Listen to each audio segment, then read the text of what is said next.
My name is Sophia Carter. I'm 35 years old, and I'm standing at the back of my brother's Navy SEAL ceremony, wearing civilian clothes, completely invisible to the family that believes I'm a military dropout.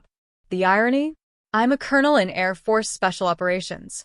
For national security reasons, I've kept my career secret for years. As I scan the crowd, I catch the eye of my brother Ethan's commanding general. He's looking directly at me, his eyes widen in recognition. But before I tell you what happened next, let me ask, where are you watching from? Drop a like if you've ever had to hide your success from the people who doubted you. Growing up in San Diego as the daughter of retired Navy Captain Daniel Carter, military excellence wasn't just encouraged, it was expected. Our home was filled with naval memorabilia, and dinner conversations revolved around maritime strategy and military history. My father's booming voice would fill the room with tales of deployments, his eyes gleaming with pride as my younger brother Ethan soaked up every word. I listened too, just as fascinated, but somehow my enthusiasm never landed the same way. Sophia has a sharp mind, my father would say to his Navy buddies, but she lacks the discipline for service. That assessment cut deep, especially since I'd spent my entire childhood trying to follow in his footsteps. I ran before school every morning, studied naval tactics from his bookshelves, and applied to the Naval Academy with perfect grades and test scores. When I got accepted, it was the proudest day of my life. My father actually hugged me, something rare enough to make the moment feel monumental. "Don't waste this opportunity," he said, his voice rough with what I hoped was emotion. The academy was everything I dreamed of, challenging and fulfilling. I excelled in strategy courses and physical training, graduating in the top percentile for both. What my family never knew was that during my third year, I was quietly approached by intelligence officers who'd noticed my aptitude in several key areas. They offered me a position in a classified program that required immediate transition and absolute secrecy.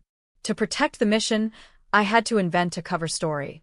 The officers suggested the simplest explanation, that I'd washed out of the academy. It was believable, many talented candidates didn't make it through, and it would draw minimal attention. I agreed, assuming my family would eventually learn the truth when my assignment allowed. I couldn't have been more wrong.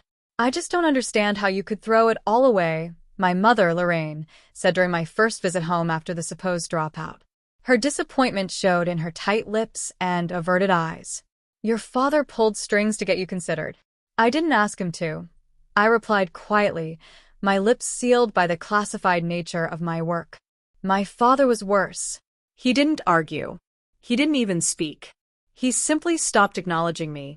When relatives asked about his children, he'd light up discussing Ethan's accomplishments, then swiftly change the subject if my name came up. Thanksgiving dinners turned into endurance tests. "Ethan's been selected for advanced tactical training," my father would announce, carving the turkey with military precision. "Top of his class." "We're so proud," my mother would add, her hand resting on Ethan's shoulder, her eyes sliding past me. "It's comforting when your children find their purpose," my cousin Jessica, always tactless, once said across the table. "So, Sam, are you still working that administrative job at the insurance company?" That was the cover I'd adopted, a boring corporate position that discouraged further questions. "Yes," I answered, swallowing both the lie and my pride. "Still there. Good benefits, I guess," she said with a thin smile that said everything. Meanwhile, my real career was advancing at a breathtaking pace. I couldn't tell them about night operations in countries officially untouched by American forces. I couldn't share the intelligence I'd gathered that had saved countless lives, or the commendations locked away in a secure facility instead of on my wall. I couldn't explain the long silences, those months of being unreachable because I was operating deep undercover. Each success in my classified world mirrored a fresh disappointment in my family's eyes. When I was promoted to major, my parents were bragging about Ethan's elite training selection. When I received a silver star in a private ceremony, my mother was lamenting to her friends about her daughter, who just didn't apply herself. Ethan himself was never cruel. But like our parents, he grew distant, his loyalty aligned with the version of the story he'd been told. Sometimes he'd call to share his achievements, ending with an awkward, "So, how's the office job?" I'd murmur, "Congratulations," and offer vague answers about my fictional life, hating every second of it. Years passed this way, the divide widening. I built a thick skin, focusing on missions and the lives I helped save. But deep down, the pain of being the family disappointment never really left. Every milestone in my hidden world was shadowed by the ache of not being seen. The transition from Naval Academy student to Air Force Special Operations officer was brutal and abrupt. While my family believed I was licking my wounds and settling into mediocrity, I was enduring some of the most punishing training in the U.S. military. The program that recruited me specialized in intelligence gathering and tactical operations, a rare and dangerous mix that suited my skill set. The training compound was unmarked, buried deep in Virginia. Days began at 4 a.m. and often ended after midnight. Physical training was just the beginning. The real work was mental, strategic, relentless. Analyzing real-time intelligence during crisis situations, often under extreme physical stress or with little to no sleep, became second nature to me. "Carter, your mind works differently," my instructor, Major Ryan, remarked after I solved a particularly complex simulation. "You see patterns where others see chaos." That aptitude accelerated my advancement through the program. While most trainees required 18 months to complete the course, I finished it in just 11.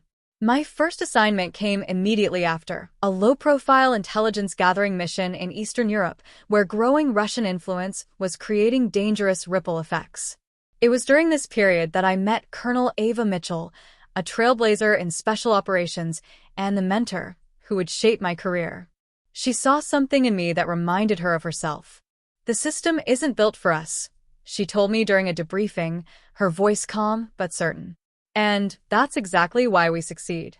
We approach problems from angles others don't even consider. Under her guidance, I learned to navigate not only the operational demands of elite missions, but also the unique challenges of being a woman in a male-dominated space. She taught me how to turn underestimation into advantage, how to lead with quiet authority instead of volume, and how to build networks of trust that transcended the rigid hierarchies of the military. By my 4th year, I had already been promoted twice.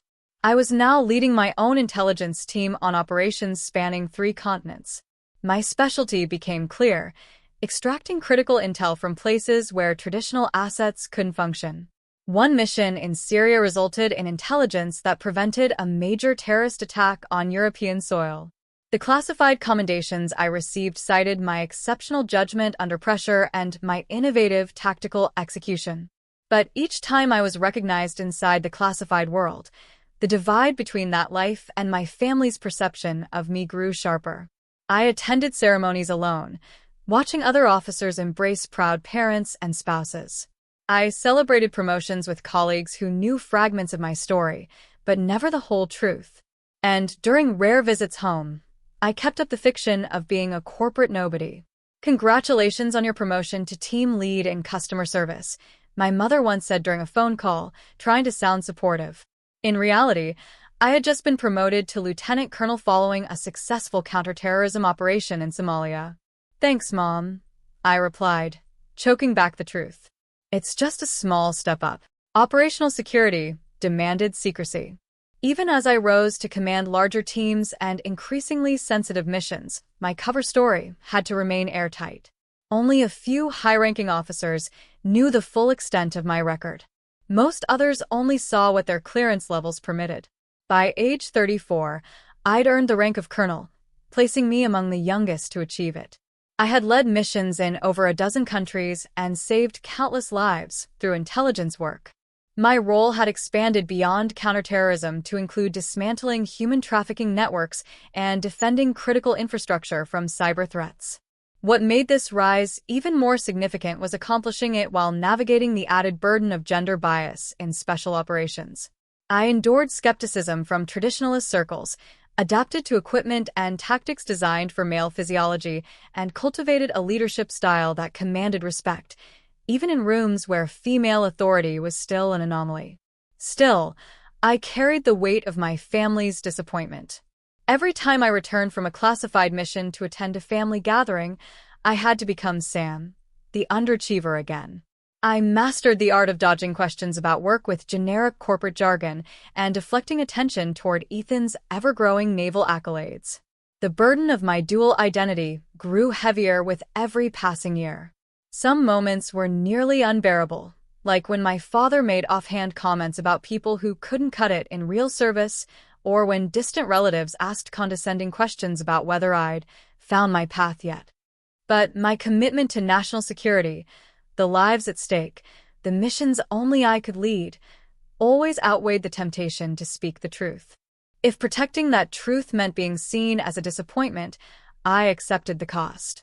Last Thanksgiving was particularly painful. I had just returned from coordinating a joint NATO intelligence operation, 36 hours without sleep to stop a major security breach. Instead of recovery, I went straight to my parents' house, swapping tactical gear for civilian clothes and trading the tension of command for the subtle strain of family dinner. At the head of the table, my father stood, crystal glass raised high. "To Ethan," he announced, his voice still carrying that old captain's command, "whose selection for Elite SEAL training continues our family's proud tradition of service." Everyone toasted. My mother beamed, her eyes moist with pride. "We couldn't be prouder," she added. I raised my glass too, genuinely proud of Ethan. Despite our differences, I respected his dedication. But as congratulations filled the room, my mother leaned toward her sister and whispered, just loud enough for me to hear, "At least one of our children is making us proud." Her words sliced through me. Despite all the layers of armor I'd built, that one still got in. I excused myself to the kitchen, pretending to help with dessert, but really just trying to steady my breath. My cousin Jessica followed me in, cornering me by the refrigerator. "Still pushing papers at that insurance company?" she asked, sipping her wine with smug amusement. Jessica, recently promoted at her law firm, never missed a chance to draw attention to our supposed career gap. "Something like that," I murmured, arranging pie slices and avoiding her gaze. "You know," she said, all faux generosity, "my firm has an opening in the admin department. Probably pays better than whatever you're making. I could put in a word." I thanked her politely, all while imagining how quickly she'd stop talking if she knew what I'd really been doing just days before. I wondered how Jessica might react if she knew I'd briefed the Joint Chiefs of Staff just the week before. Dinner conversation shifted to a recent military operation that had made national news, an operation I had quietly helped coordinate from the intelligence side. I sat in silence as my father and uncle dissected the limited public information, both confidently and completely wrong about how the mission had unfolded. If they'd approached from the eastern perimeter, my father declared, they could have avoided that initial resistance. I took a slow sip of water, knowing full well the eastern perimeter had been intentionally avoided, based on intelligence I had personally verified about hidden surveillance systems. The urge to correct him burned in my throat, but I swallowed it with the water. After dinner, Ethan stood up, grinning, and announced his engagement to Olivia, a naval medical officer he'd met during training. The family erupted into celebration. Champagne was brought out, toasts echoed around the room, and my mother immediately launched into wedding planning. In the midst of the joyful chaos, my secure phone vibrated, 3 short pulses, 1 long. Highest priority. I slipped away to the guest bedroom and checked the message. Immediate deployment. A situation had escalated, and my specific expertise was required. Extraction was scheduled in less than 3 hours. I returned to the living room, pulled Ethan aside, and offered him sincere congratulations. Then I explained that I had to leave due to a work emergency. His expression shifted, disappointment tinged with a familiar undercurrent of judgment. "Seriously, Sam? It's my engagement party. What kind of insurance emergency happens on Thanksgiving night?" "I'm sorry," I said, and I meant it. I wouldn't leave if it weren't absolutely necessary. My parents reacted with the familiar air of resigned disapproval. "Of course Sophia has to leave," my mother said to the relatives, loud enough for me to hear but without meeting my eyes. Her priorities have always been different. As I gathered my coat, I caught my father's head shake. That subtle but pointed gesture had followed me since childhood. I drove away while the family celebrated, mentally shifting into mission mode for the classified operation ahead. That mission kept me deployed through Christmas and into the new year. When I finally returned stateside, I learned my absence had become a new centerpiece of family tension. Ethan's engagement party had gone on without me, and my no-show had been interpreted as further proof of my supposed indifference. "Your brother was hurt," my mother told me during a tense phone call. "After everything he's accomplished, the least you could do is show up for his important moments." What she couldn't know, what she could never be allowed to know, was that during Ethan's party, I had been leading a critical intelligence operation that resulted in the rescue of kidnapped humanitarian workers. The mission earned me another commendation, one that would never hang on a wall, never be acknowledged in a family toast, and never be discussed at dinner. The divide between my professional success and my personal failure widened, becoming almost unbearable. Every family interaction grew more strained. Every deception wore heavier. As Ethan's seal ceremony approached, I found myself at a crossroads, torn between my duty to national security and the fragile remains of my relationship with my family. The day of the ceremony dawned clear and bright, perfect Southern California weather, a cruel contrast to my inner turmoil. I had agonized for weeks over whether to attend, knowing my presence would draw scrutiny from a family who had long given up on understanding me. Ultimately, I decided to go. I requested a rare day of leave, arranged secure transport, and chose civilian clothing that allowed me to blend in while still reflecting the quiet discipline ingrained from years in service. Even off-duty, bearing couldn't be faked. It lived in the way I moved, stood, and observed. The Naval Special Warfare Command facility gleamed in the sunlight as I approached. Out of habit, I scanned the security layout, mentally noting potential weak points and camera placements, an automatic process that reminded me how far removed I was from the person my family thought I was. I arrived deliberately late, slipping into a seat in the back row as families gathered near the front. My parents sat in the family section, prominent and proud. My father wore his dress uniform with the posture of a captain whose son had fulfilled a legacy. My mother, composed in a navy blue dress, mirrored the precision of a woman shaped by decades of military life. The ceremony unfolded with crisp discipline, the presentation of colors, the honor guard's movements, the cadence of tradition I knew well from my own, invisible recognitions. The difference? This event was public, celebrated, documented, unlike the covert commendations I'd received behind closed doors. As the ceremony progressed, I found myself analyzing the perimeter, professional reflex. At the same time, I allowed myself to absorb the moment. Ethan's achievement was immense. Becoming a SEAL required relentless grit, and despite our personal distance, I felt nothing but pride.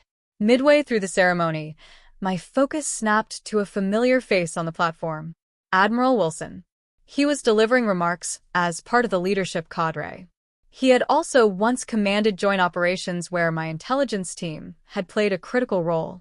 He was one of the very few high-ranking officers who knew the full truth, my rank, my assignments, my actual identity. An immediate sense of alertness swept through me. I shifted slightly in my seat, angling away from direct sightlines. The movement was subtle, second nature to someone trained in discretion. For a moment, I believed I had succeeded in staying unseen. Then came Ethan's moment. He stepped forward as his accomplishments were read aloud. Tall, composed, the image of a modern warrior being honored for his sacrifice and excellence. Despite everything, despite the misunderstandings, the distance, the years of tension, my chest filled with pride. No one else in that crowd knew just how much it had taken for him to get there. And no one knew how much it had taken for me to stand in that back row unseen, unacknowledged, but still watching. Whatever else had passed between us, my brother had earned this moment. His recognition was the result of genuine merit and relentless determination. As the applause swelled for Ethan, I allowed myself to relax, if only slightly. In hindsight, it was a mistake.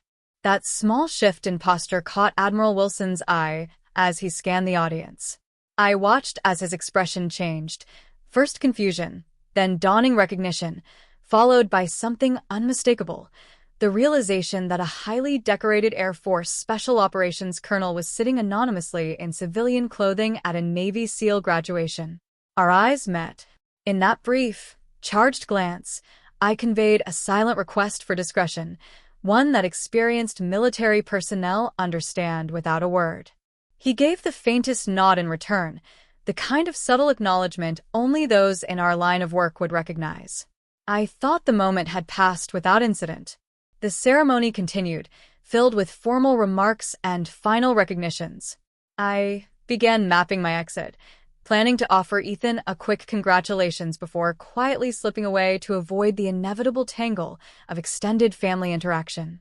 But as the formalities ended and families surged toward their newly minted seals, I spotted Admiral Wilson deep in conversation with another officer, Commander Noah. He was subtly gesturing in my direction. An alarm sounded in my head.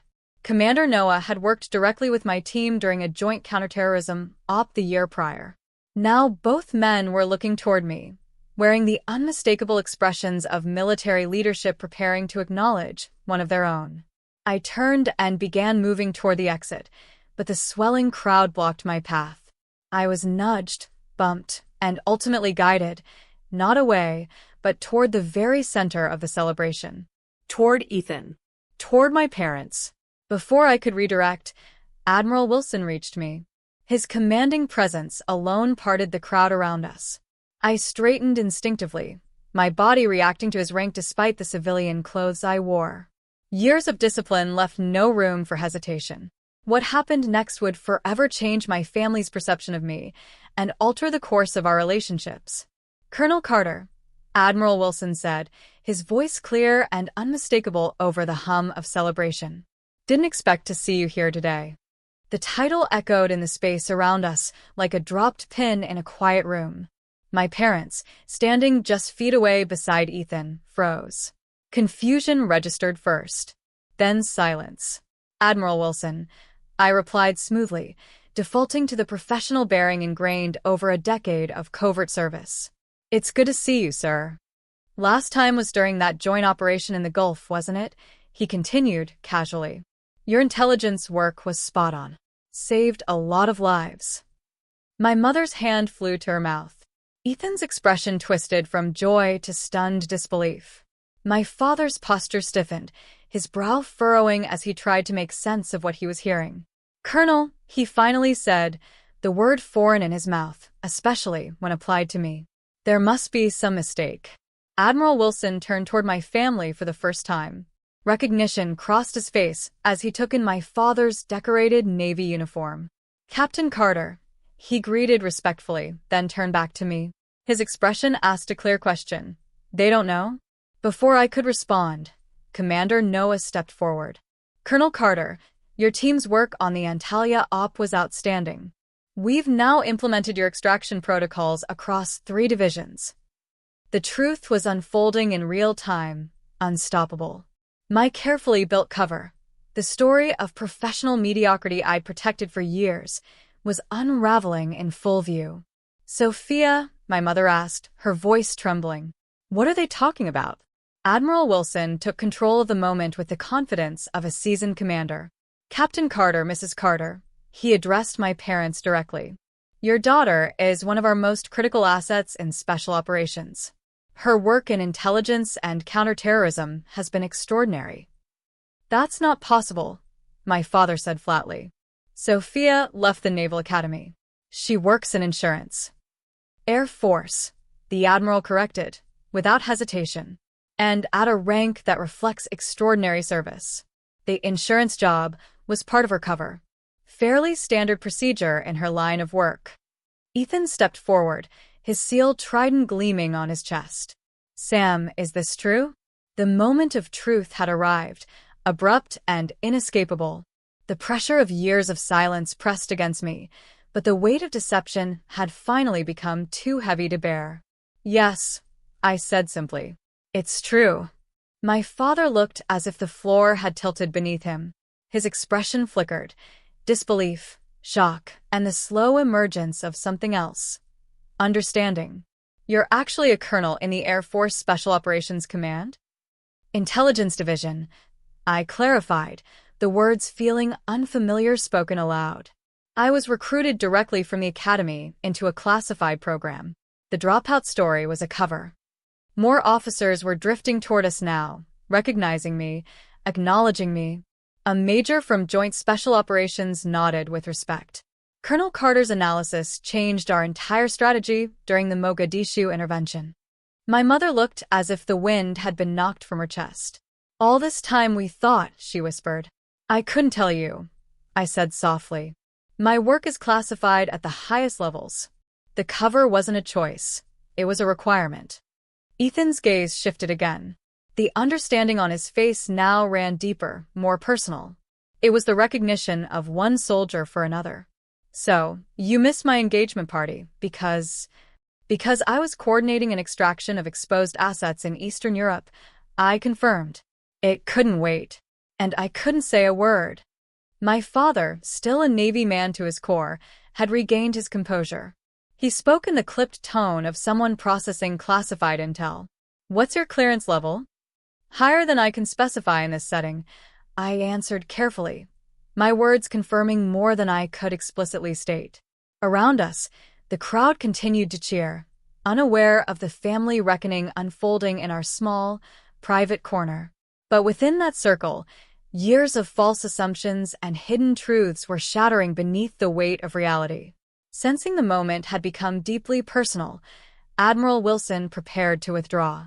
Captain Carter, he said, turning to my father, you should be proud. Your daughter's record is exceptional. The details are classified, but the impact is unquestionable.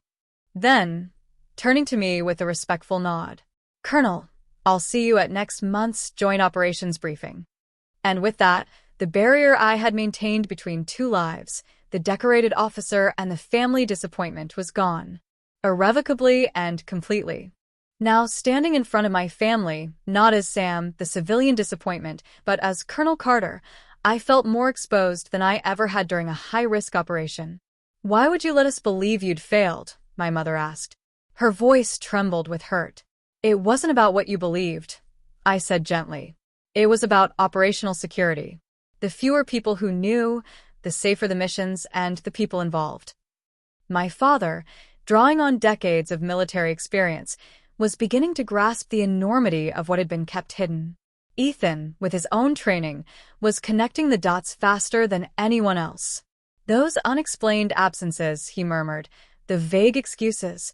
That time you showed up at Christmas with what looked like shrapnel wounds. You said it was a car accident. It wasn't a car accident, I confirmed softly. Silence followed as the weight of reality settled in around us.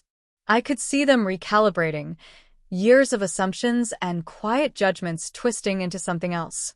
The disappointment they had carried and the disappointment I had silently endured was transforming into something unspoken but irreversible. We have a lot to talk about, my father said finally, his voice heavy with the realization that he had misunderstood something fundamental. Yes, I agreed. We do. The family dinner that followed Ethan's ceremony was held at an upscale restaurant near the base. It had been planned long before today's revelations, meant to celebrate Ethan's achievement. But now, the atmosphere had shifted. No longer just a celebration, but the first truly honest family gathering of my adult life. We sat at a private table in the corner. My father, ever security conscious, had insisted. He ordered wine, uncharacteristically generous, perhaps sensing that this conversation would need some loosening. Menus were studied with exaggerated focus as we all tried to delay the inevitable conversation. Only when the waiter had taken our orders and departed did my father speak. A colonel, he said, setting down his glass with precision. It wasn't a question. I nodded. That's remarkably fast advancement, he continued, the military officer in him already calculating timelines. Especially for someone in, he lowered his voice slightly, special operations. It was a unique path, I explained. The program I was recruited into accelerates promotion based on performance, not time and grade. My mother, quiet until now, finally spoke. All those times we thought you were being flaky or unreliable. missing holidays, not answering calls. I was deployed, I said, finishing the sentence for her. Often in locations I still can't name, doing work I still can't talk about. Ethan leaned forward, curiosity overtaking shock. That scar on your shoulder? 2 Christmases ago. Kabul, I replied simply. Extraction operation went sideways. My father's jaw clenched slightly. He knew exactly what went sideways meant. And we were giving you grief about missing family photos, my mother whispered, horrified. We paused as salads arrived. After the waiter left, my father finally asked the question I knew had been gnawing at him. Why the Air Force? You were at the Naval Academy. I smiled slightly. Of course, that would be the first thing he really wanted to know. The program that recruited me was joint, but administratively housed under Air Force Special Operations. The work suited my skills, branch didn't matter. Which are, he pressed. Intelligence analysis under high-pressure conditions. Pattern recognition in asymmetric environments. Asset development and management and other specialties I still can't detail. Ethan let out a low whistle. That's the heavy stuff, Sam. My mother stared down at her untouched salad. I keep thinking about everything we said to you over the years, she said, her voice cracking. The disappointment we expressed. The assumptions we made. You didn't know, I replied gently. You couldn't have. But we should have trusted you, she insisted, eyes glistening. We should have known there was more to the story. Her words struck deeply. They had written me off, built a narrative that fit their limited view, never imagining what might lie beyond it. My father, clearly uncomfortable with the emotional turn, shifted the focus. Admiral Wilson mentioned a promotion. You have a briefing next month. Are you being considered for Brigadier General? I am, I admitted. It's not finalized yet. His brows lifted. At your age, that would be highly unusual. The recommendation is based on the Tavros operation results, I said. That's all I can share. My mother dabbed her eyes with a napkin. And we wouldn't have even known, she said softly, if today hadn't happened. I hesitated, then told the truth. Probably not. You may have learned eventually that I was in the military, but never the specifics. Not my rank, not the work. The main course arrived, granting us a moment to collect ourselves. Then Ethan chuckled, a short, breathless laugh. So, all those times I was bragging about my own promotions. You were talking to someone who briefs the Joint Chiefs? I smiled. You didn't know. And you weren't wrong to be proud of yourself. What you've done is real, Ethan. It matters. We've just been walking different paths. He nodded, visibly humbled. Still, God, I must have sounded like such an idiot. You didn't, I said, meaning it. You sounded like someone who earned his stripes. My mother reached for her wine glass, but didn't drink. Her hand trembled slightly. 12 years, she whispered. 12 years thinking you'd failed when you were out there protecting lives. The words hung there, 12 years of silence, misunderstandings, and buried truth. But now, for the first time, we were finally starting to unravel it. Together. My position would have remained classified indefinitely. The meal continued, blending questions I could answer with those I still couldn't. The boundaries of secrecy held firm, even within this new openness, but for the first time, we had a framework for honest conversation. My family was finally beginning to glimpse the outline of my real life, even if much of it remained cloaked in shadow. After dinner, my parents invited me back to their home, a gesture that, after so many years of distance, felt quietly monumental. In the living room, my mother disappeared briefly and returned carrying a dusty cardboard box. She set it gently on the coffee table between us. I kept these, she said softly, even when I didn't understand why you'd want them. Inside the box were mementos from my academy days, my midshipman's cap, academic awards, candid photos, items that wouldn't make sense to save for someone believed to have failed out. Yet she had kept them. Some part of me never believed the story, she admitted quietly. It just didn't fit the daughter I raised. But I couldn't imagine any other explanation. My father, who'd grown unusually reflective after a few glasses of wine and several hours of quiet listening, spoke next. I was hardest on you, he said, naval bluntness now applied to personal failing. When we thought you'd washed out, I took it personally. I made it about my legacy instead of your path. I understand, I told him honestly. And keeping the cover story, it was part of my duty, even when it hurt. Duty, he echoed, the word resonating deeply with his core identity. At the expense of being known by your own family. Ethan, who had remained quiet, finally spoke again. But things can be different now, right? I mean, we know the truth. Maybe not the full truth, but enough. It was the question I'd been turning over all evening. Some things can change, I replied cautiously. You know who I am now, what I actually do. But most of my work will remain classified. There will still be gaps, absences, questions I won't be able to answer. But we'll understand what those absences mean now, my mother said. As the night drew to a close, my father did something unprecedented. He stood, squared his shoulders as though addressing a fellow officer, and extended his hand formally. Colonel Carter, he said, using my rank for the first time. I believe I owe you an apology. And my respect. I stood and took his hand, years of military discipline holding back the emotion that swelled in my chest. Thank you, Captain, I said. It wasn't perfect, but it was a beginning. A new chapter shaped not by deception, but by truth, however partial. As I left my parents' home that night, I carried the weight of the secrets I still had to keep, but also the lightness of finally being seen, if not entirely, at least enough, by the people who mattered most. 6 months later, I found myself walking up my parents' driveway again, this time for our traditional 4th of July barbecue, an event that had long been more chore than celebration. But today, the usual apprehension was gone, replaced by a cautious optimism. Our relationships were rebuilding, this time on a more honest foundation.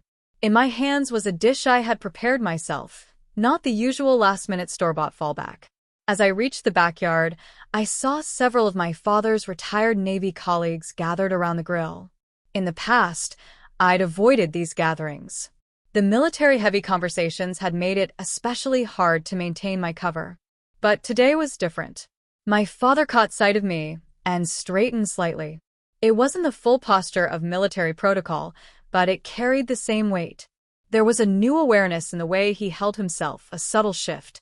Sam's here, he called out, using my familiar name, but with a tone I hadn't heard before. Then, to my astonishment, he turned to his friends and said, Gentlemen, my daughter, Colonel Carter. Air Force Special Operations. It was simple, honest, accurate, and it marked a seismic shift. The men around the grill nodded with respect. They didn't need details. The rank and division spoke volumes to those fluent in the language of military service, especially for someone my age. My mother emerged from the house, her smile warm and genuine as she embraced me. I put together a small display, she whispered. Nothing classified, I promise. Curious, I followed her into the study, my father's domain, traditionally filled with Navy memorabilia. In one corner, she'd created a new arrangement, my academy graduation photo, a few unclassified commendations I'd been able to share, and a formal portrait taken after my promotion to Brigadier General. Is this okay? She asked. I wanted to honor your service too. But I wasn't sure about the security concerns. I examined the display carefully. It's perfect, I said. Nothing here reveals any sensitive details. Her shoulders relaxed. Good.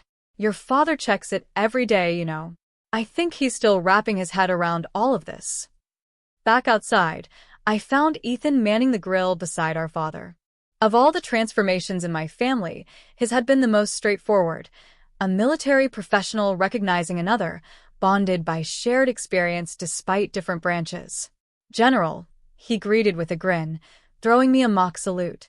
Burger or hot dog? Both, I said, slipping easily into the kind of sibling banter we hadn't shared in years. I just came off 3 weeks of MREs. I'm making up for lost time. He nodded, instantly understanding what 3 weeks away likely meant, and not asking. This new shorthand between us, acknowledging the boundaries without resentment, was one of the unexpected gifts of the truth. The afternoon passed with a lightness, I hadn't felt at a family gathering in over a decade. Many topics remained off-limits, the specifics of deployments, current operations, or future missions. But the foundational truth of who I was and what I did now shaped every interaction. And that truth, finally shared, had changed everything. My father, always more fluent in actions than in words, found quiet ways to express his changed perspective. He introduced me to his colleagues with unmistakable pride. In conversations about current military affairs, he referenced my operational insight. And most meaningfully, he began deferring to my expertise in areas where Air Force operations intersected with Navy strategy, a gesture of professional respect that spoke louder than any apology ever could. As evening settled in, and we gathered for the traditional Carter family photo, I stood beside Ethan. This time, we weren't being compared, we were both being recognized. My mother, ever the precise hand of a military spouse, arranged us with quiet care. "My children," she told a neighbor who offered to take the photo. "Both serving their country, just in different ways."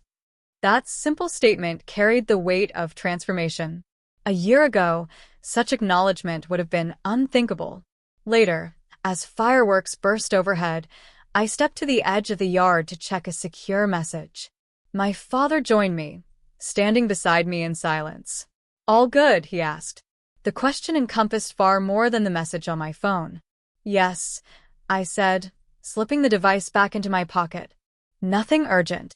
He nodded, eyes on the sky, his typical way of having a difficult conversation, aimed outward rather than inward. "I've been thinking," he said after a pause, "about what it must have cost you. Carrying that cover story, bearing our disappointment, when all along you were doing my job." "That's all it was, Dad," I said gently. "The job I was assigned, with the parameters it required."